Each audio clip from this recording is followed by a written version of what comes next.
Breast আর সমান এটা কি কইলো ভিডিওটা একটু দেখেন। ওই নৌকার মধ্যে কিছু কাউয়া ঢুকছে, কাউয়া বিদায় করার লেগে এই গোলমাল খাইছে। এখন কইতে পারেন যে কাউয়া কারা?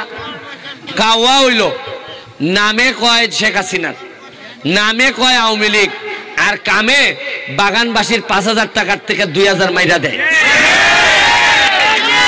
কাউয়া কেটা জানেন? কাউয়ায় ভোটের সময় কয় আমরা নৌকা লই আইছি, তাড়াতাড়ি ভোট দাও, আর আপনারা কোন রাস্তা বানাই দিবাইনি, কয় দিমু, এরপরে আর 5 বছর কোনো খবর রাখেন, এরারে কয় কাউয়া। মাননীয় সংসদ সদস্য এই লাফালাফি বাড়াবাড়ি যে প্রধানমন্ত্রী বলেছেন,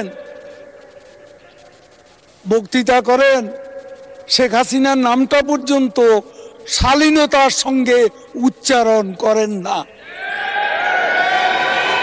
করেন হাসিনা হাসিনা, আমরা ছাড় দিচ্ছি, কিন্তু মনে রাখবেন বাড়াবাড়ি করলে ছেড়ে দেব না।